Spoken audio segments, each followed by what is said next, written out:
Hello అండి, అందరికీ నమస్తే. అందరూ ఎలా ఉన్నారు? అందరూ ఆరోగ్యంగా, క్షేమంగా, సంతోషంగా బాగుండాలి అని మనస్ఫూర్తిగా మనందరి తరపున అమ్మవారిని వేడుకుంటున్నానండి. మీ అందరికీ ఒక చిన్న రిక్వెస్ట్. కొత్తగా ఛానల్ని చూస్తున్నట్లయితే ఛానల్ని సబ్స్క్రైబ్ చేసుకోండి.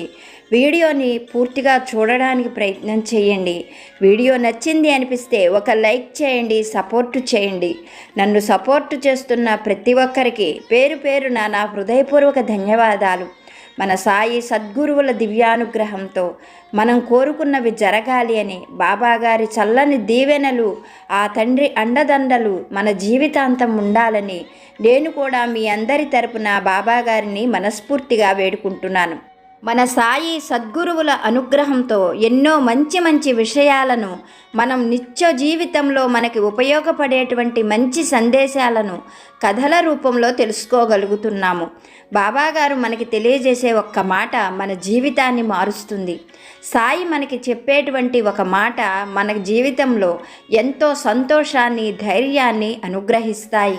కనుక బాబాగారిపైన భక్తి శ్రద్ధలతో, శ్రద్ధ సబూరితో బాబాగారు చెప్పేటువంటి ఈ మంచి సందేశాన్ని ఆలకించండి.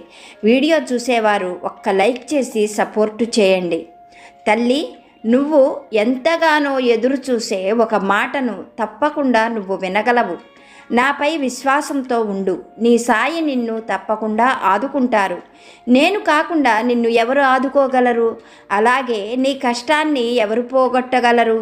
బాబా, ఈ కష్టం నుండి నన్ను గట్టెక్కించు సాయి అని ప్రతినిత్యము నా దగ్గర నువ్వు బాధపడుతున్నావు.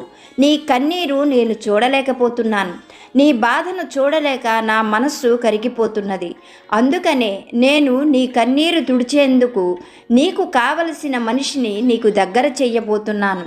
అతను నీకు తప్పకుండా సహాయపడతాడు. నీ మంచితనంతో నీ మనిషిని నీకు దగ్గరగా చేసుకో. నిదానమైన చక్కని నీ మాటలతో నీకు సాయం అందేలా అతనే భారమంతా భరిస్తాడు. ఒక్క మాట చెబుతాను, నువ్వు చాలా అదృష్టవంతురాలివి. లక్షల్లో ఒక్కరికి మాత్రమే ఇటువంటి అరుదైన అవకాశం, అదృష్టము దొరుకుతుంది. కేవలము నిన్నుగానే అతను ఇష్టపడుతున్నాడు. నీ ప్రేమను, మంచి మనస్సును మాత్రమే అతను కోరుకుంటున్నాడు.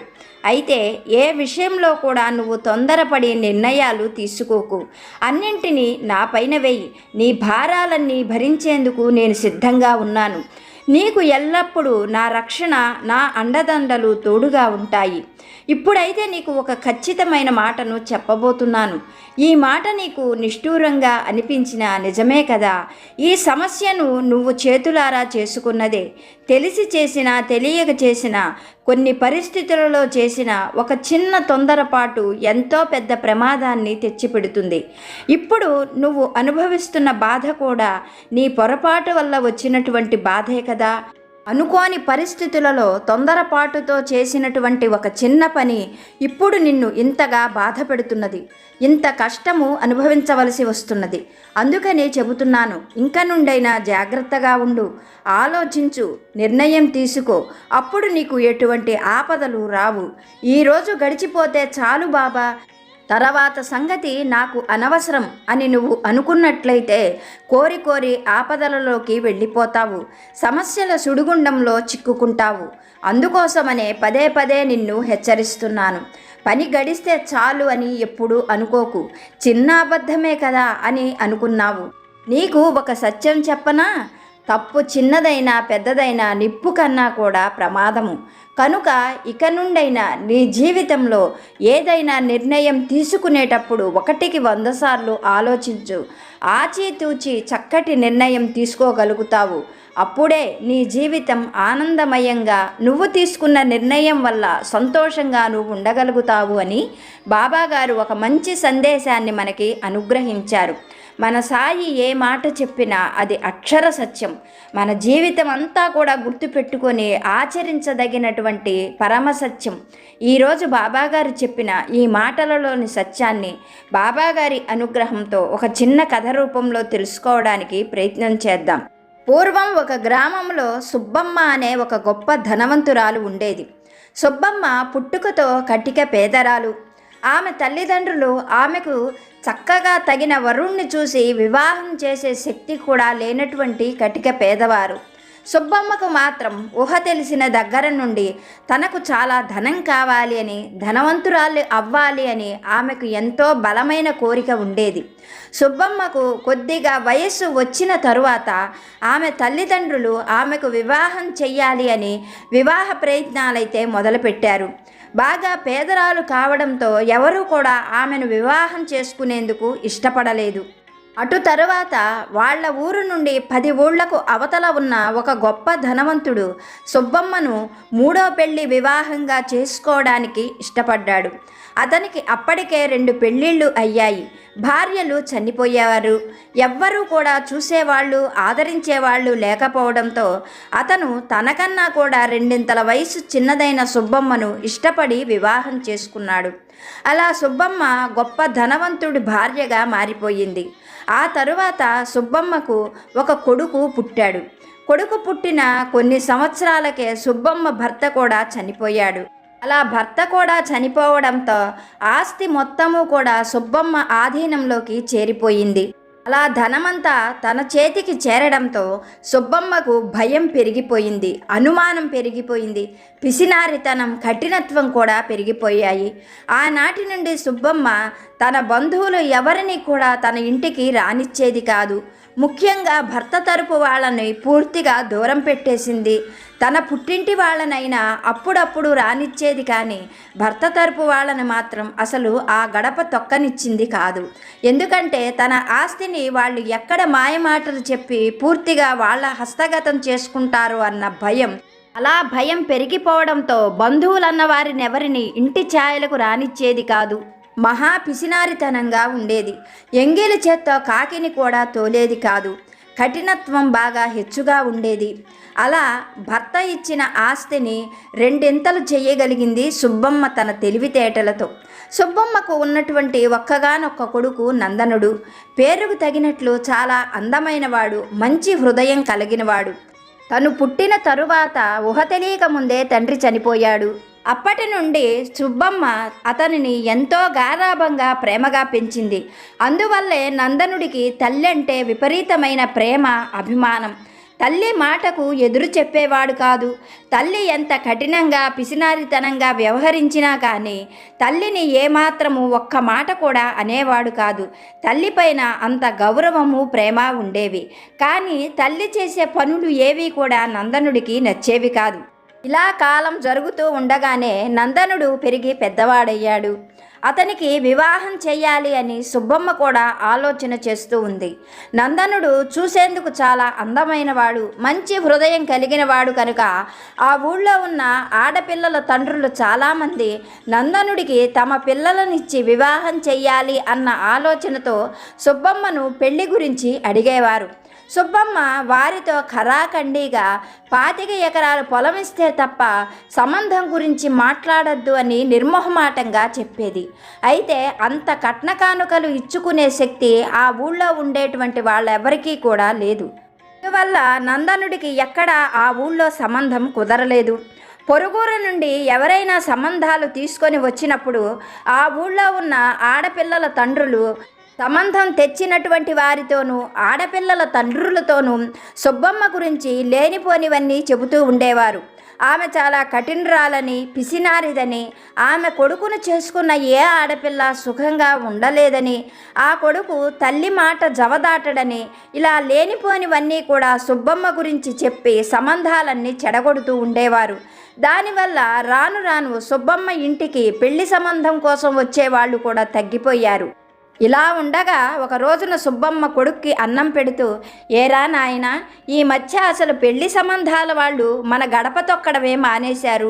ఊళ్ళో వాళ్ళు ఎవరూ కూడా మనం అడిగినట్లుగా కట్న కానుకలు ఇవ్వలేరు.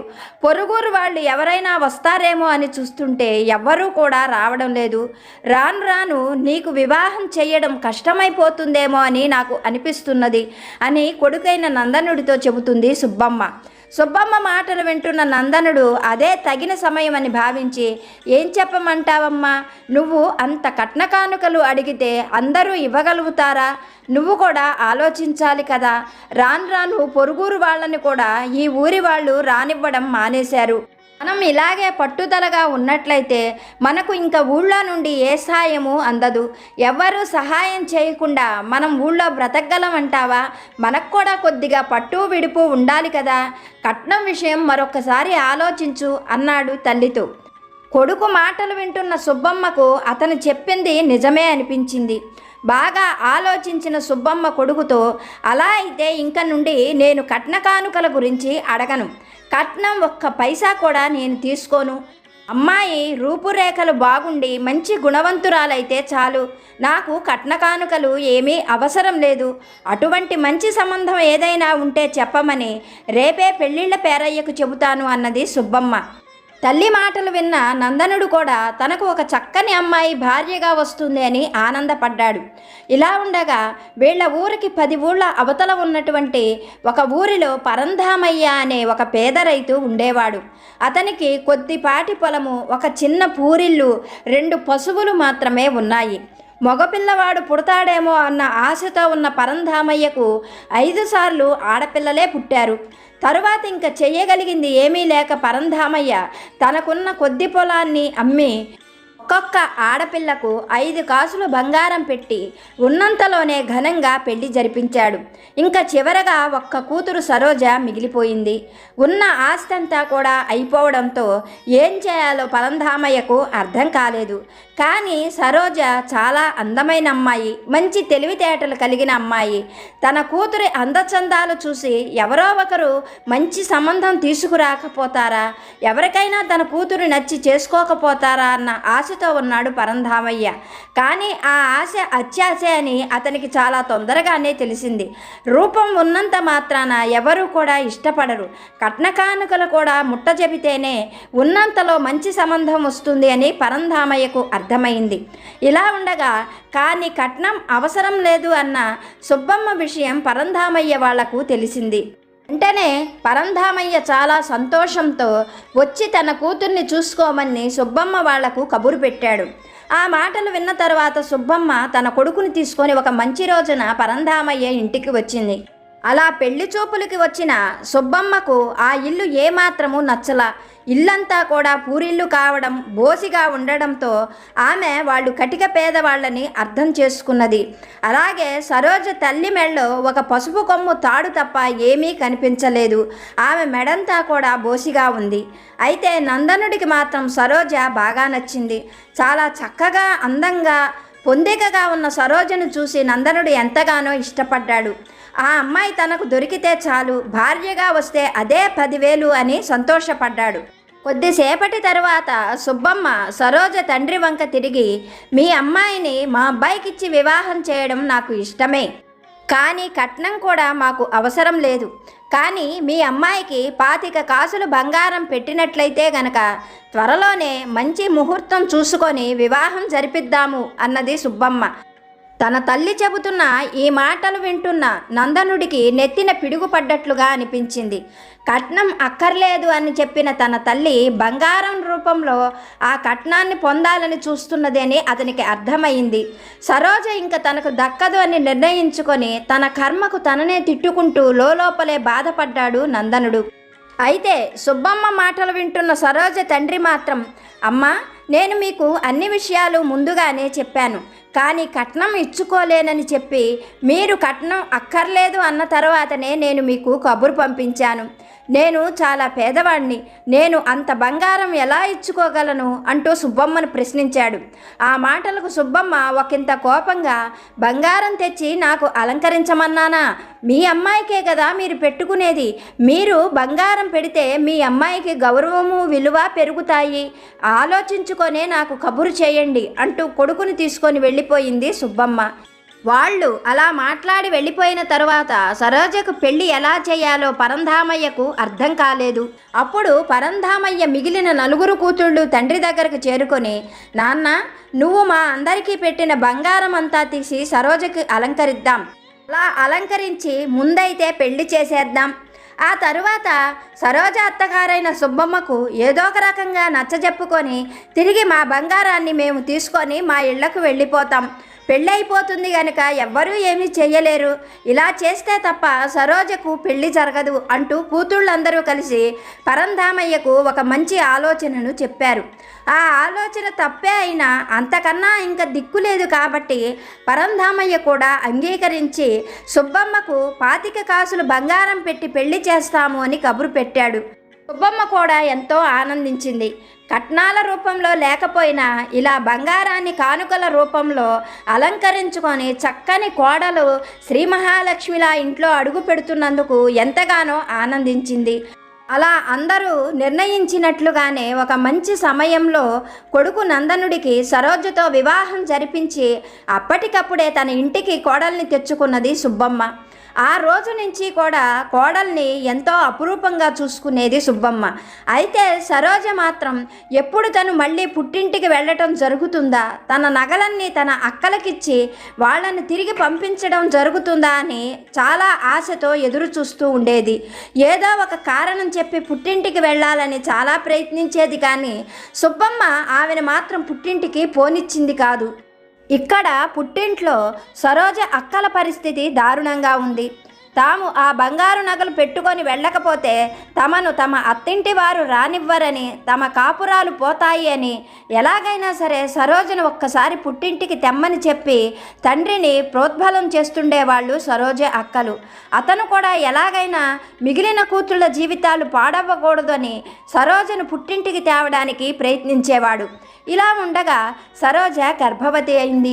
3వ నెల రాగానే ఆమెను పుట్టింటికి తేవడానికి తండ్రి ప్రయత్నించాడు, కానీ సుబ్బమ్మ మాత్రం 9 నెలలు నిండాకనే పంపిస్తాను అని పట్టుబట్టింది. సుబ్బమ్మ అలా చెప్పటంతో సరోజ తండ్రి ఏమీ చేయలేకపోయాడు. సరోజ మిగిలిన అక్కలందరూ కూడా తమ కాపురాలు పోతాయి అని ఎంతగానో బాధపడుతూ భయపడుతూ ఉన్నారు. ఇలా ఉండగా ఎంతో పట్టు బలవంతంగా 9 నెలలు పూర్తయినాయి. ఒక రోజున సరోజ తండ్రి ఆమెను పుట్టింటికి తీసుకొని వెళ్ళడానికి వచ్చాడు. సరోజ తన ఒంటి మీద ఉన్న నగలన్నీ అలంకరించుకోవడం చూసిన సుబ్బమ్మ, ఇప్పుడు రోజులు బాగుండలేదు, దారి దోపిడీ దొంగలు ఎక్కువగా తిరుగుతున్నారు, నువ్వా ఒట్టి మనిషివి కాదు, మీ నాన్న పెద్దవాడు, ఇప్పుడు ఆ బంగారం అంతా నువ్వు అలంకరించుకొని పోవడం అంత మంచిది కాదు, ఆ బంగారు నగలన్నీ తీసి ఇనపెట్టెలో పెట్టు, మామూలుగా వెళ్ళు అని చెప్పి కోడల్ని మామూలుగానే పుట్టింటికి పంపించింది. చేసేదేమీ లేక సరోజ తండ్రి మారు మాట్లాడకుండా సరోజను పుట్టింటికి తీసుకొని వచ్చాడు. అలా నగలు లేకుండా ఒట్టిగా వచ్చిన సరోజను చూడగానే మిగిలిన వాళ్ళందరూ కూడా బోరున విలపించారు.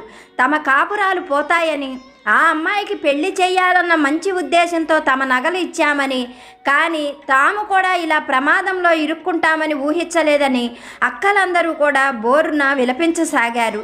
అందరూ కూడా ఏకబిగువున బాధపడుతూ ఉన్నారు.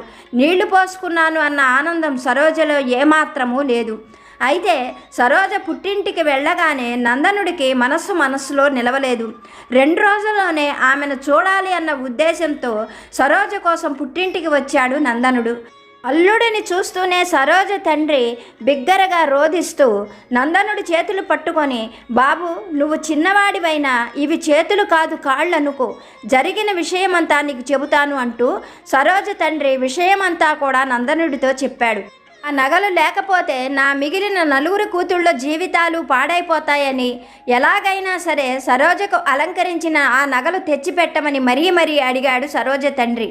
అన్నీ విన్న నందనుడు సరోజ తండ్రితో, మీరు బాధపడకండి, సరోజ కోసం నేను ఈ పని తప్పకుండా చేస్తాను, 2 రోజుల్లో నగలన్నీ మీకు అందేటట్లుగా చేస్తాను, మిగిలిన మీ 4 అమ్మాయిలు సంతోషంగా వాళ్ళ అత్తగారింటికి వెళ్ళేటట్లు చూసుకునే పూచి నాదే అని సరోజ తండ్రికి హామీ ఇచ్చాడు నందనుడు. అతని మనస్సుకు ఎంతగానో సంతోషపడ్డాడు సరోజ తండ్రి. అన్నట్లుగానే ఆ రోజు అక్కడ గడిపిన నందనుడు తర్వాత తన ఇంటికి తిరిగి వెళ్ళిపోయాడు. మళ్ళీ 2 రోజులు గడిచిన తరువాత నందనుడు తల్లిని చూస్తూ, అమ్మా నాకు ఏంటో పీడకలలు వస్తూ ఉన్నాయి, సరోజ ఒట్టి మనిషి కాదు కదా, పురిటి రోజులు దగ్గర పడ్డాయి, ఒక్కసారి వెళ్ళి తనను చూసి వస్తాను, నువ్వు జాగ్రత్తగా ఉండు, సాయంకాలం వేళకు వస్తాను, తలుపులు జాగ్రత్తగా వేసుకో అని చెప్పి నందనుడు వెళ్ళిపోయాడు. కొడుకు చెప్పినట్లుగానే సుబ్బమ్మ తిరిగి వస్తాడేమోనని సాయంకాలం వరకు ఎదురు చూస్తూనే ఉంది. సాయంకాలమైన నందనుడు రాలేదు. దీపాలు పెట్టిన తరువాత ఇంకా నందనుడు రాడేమో అనుకున్న సుబ్బమ్మ తలుపులు వేసుకొని నిద్రపోవడానికి లోపలికి వెళ్ళిపోయింది. ఇలా కొద్ది సమయం జరిగిన తరువాత తలుపు శబ్దం కావడంతో సుబ్బమ్మ తన కొడుకు వచ్చాడేమోనని వెళ్ళి తలుపు తీసి చూసింది. ఎదురుగా చీకట్లో ముసుగు దొంగ, చేతిలో కత్తి. వెంటనే ఆ దొంగ సుబ్బమ్మ మెడపైన కత్తి పెట్టి, పెద్దగా అరవకు, అరవాలని ప్రయత్నించావంటే ప్రాణాలు తీసేస్తాను అంటూ తనతో తెచ్చిన గుడ్డలను సుబ్బమ్మ నోట్లో కుక్కి కాళ్ళు చేతులు కట్టేశాడు. తరువాత సుబ్బమ్మ బొడ్డులో ఉన్న ఇనప్పెట్టె తాళాలు లాక్కొని ఇనప్పెట్టె ఉన్న గదిలోకి వెళ్ళిపోయాడు. ఆ గదిలోకి వెళ్ళి ఇనప్పెట్టెలో తనకు కావలసినవి తీసుకొని మళ్ళీ తాళాలు తెచ్చి సుబ్బమ్మ మీద పడేసి, తెల్లవారేదాకా ఇలాగే ఉండు, అరవాలని ప్రయత్నించావో ప్రాణాలు తీస్తా అంటూ బయటకు పరిగెత్తి చీకట్లో కలిసిపోయాడు. ఏమీ చెయ్యలేకపోయింది సుబ్బమ్మ. ఆ దొంగను చూసిన భయంలోనే ఉండిపోయింది. తర్వాత కొద్దిసేపటికి ఇంక తెల్లవారుతుంది అనంగా నందనుడు వచ్చాడు. నందనుడు లోపలికి వస్తూనే అలా పడి ఉన్న తల్లిని చూసి గబగబా తల్లి దగ్గరకు వెళ్ళి కాళ్ళు చేతులు కట్టిన కట్లన్నీ విప్పి తల్లి నోట్లో గుడ్డలన్నీ బయటపడేసి ఆమెకు మంచినీళ్ళు ఇస్తూ ఏం జరిగిందో అడిగాడు. విషయమంతా కూడా సుబ్బమ్మ భయపడుతూ చెప్పింది.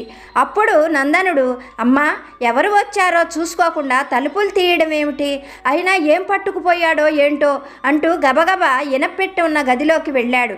ఆ గదిలో ఉన్న నగలు, డబ్బు అంతా కూడా చూసిన తరువాత తల్లి దగ్గరకు వచ్చి, అమ్మా, మంచిదయ్యింది, మొత్తం నగలు డబ్బు అన్నీ ఉన్నాయి, కానీ సీత నగలు పోయాయి. ఇప్పుడు ఈ విషయం సీత పుట్టింటి వాళ్ళకి చెబితే ఏమంటారు? మనల్ని నమ్ముతారా? మన వస్తువులు ఉండి వాళ్ళవి పోయాయని చెబితే ఎవరు నమ్ముతారు? ఇప్పుడు సీత పుట్టింటి వారికి ఏం సమాధానం చెప్పాలి? సీత పురిటికి వెళ్ళేటప్పుడు నగలు పెట్టుకొని వెళ్ళనిచ్చి ఉంటే ఇంత పని జరిగేది కాదేమో. అనవసరంగా ఇప్పుడు మనం మాట పడవలసి వస్తుంది. నగలు పోయాయి అని నలుగురికి తెలిస్తే పరువు పోతుంది అన్నాడు నందనుడు. కొడుకు చెబుతున్న మాటలు విన్న సుబ్బమ్మ ఆలోచనలో పడింది. కొంతసేపటికి కన్నీరు తుడుచుకొని ఒక నిర్ణయానికి వచ్చిన దానిలా కొడుకుని చూస్తూ, నగలు పోయాయి అని మనం ఎవరితోనూ చెప్పవలసిన పని లేదు. మన ఇంట్లో దొంగతనం జరిగింది అని చెప్పుకుంటే నలుగురిలో మన పరువే పోతుంది. అందుకనే బాగా ఆలోచించే నేను ఈ మాట చెబుతున్నాను. ఇంకా ఈ విషయాన్ని ఇంతటితో వదిలేసేద్దాము. మన ఇంట్లో పోయిన నగల సంగతి ఎవరికీ తెలియనియ్యకపోవడం, మనం మర్చిపోవడం మనకు ఎంతో మంచిది. తొందరలోనే సీత కోసం నేను స్వయంగా నా ధనంతో మంచి బంగారంతో నగలు చేయిస్తాను అని చెప్పింది సుబ్బమ్మ. కొన్ని రోజులకు సీతకు ఒక చక్కటి మగపిల్లవాడు పుట్టాడు అని సుబ్బమ్మకు నందనుడికి మంచి వార్త తెలిసింది. ఆ వార్త తెలియగానే ఇరువురు కూడా ఎంతగానో సంతోషించారు. బారసాల రోజుకి సుబ్బమ్మ, నందనుడు ఇరువురు కూడా బంగారు నగలతో సీత పుట్టింటికి చేరుకున్నారు. బారసాల రోజు సుబ్బమ్మ తను చేయించిన బంగారు నగలతో కోడల్ని చక్కగా అలంకరించి మురిసిపోయింది. అటు తరువాత సుబ్బమ్మ కొడుకుతో, మనవడితో, కోడలితో చక్కగా తన ఇంటికి చేరుకొని తన బుద్ధిని కూడా మార్చుకొని సంతోషమైన జీవితం గడపసాగింది. మనకు బాబాగారు చెప్పేటువంటి గొప్ప సందేశం ఇదే. బిడ్డ, నీ జీవితంలో జరిగిన పొరపాటును నేను సరిదిద్దుతాను. మరొక్కసారి ఇటువంటి పొరపాటు చెయ్యకుండా సరైన ఆలోచన చేస్తూ చక్కటి నిర్ణయాలు తీసుకో. ఆనందమైన జీవితాన్ని గడుపు. నీ సాయి నీకు ఎప్పుడూ తోడుగా ఉంటారు. నువ్వు చేసే ప్రతి పనిలోనూ ఆ పనిని ఆశీర్వదించేందుకు నేను నీతో ఎప్పుడూ ఉంటాను. ఆలోచించి మంచి నిర్ణయం తీసుకో. చిన్నదే కదా, ఇప్పటికిప్పుడు దాటిపోతాను అని తొందరపాటు పనులు చెయ్యకు అని బాబాగారు చక్కటి సందేశాన్ని మనకి అనుగ్రహించారు. ఓకే ఫ్రెండ్స్, ఇప్పటి వరకు వీడియో చూసిన మీ అందరికీ పేరు పేరున నా హృదయపూర్వక ధన్యవాదాలు. మరొక మంచి వీడియోతోటి బాబాగారి ఆశీస్సులతో మళ్ళీ కలుసుకుందాం. సర్వేజన సుఖినో భవంతు.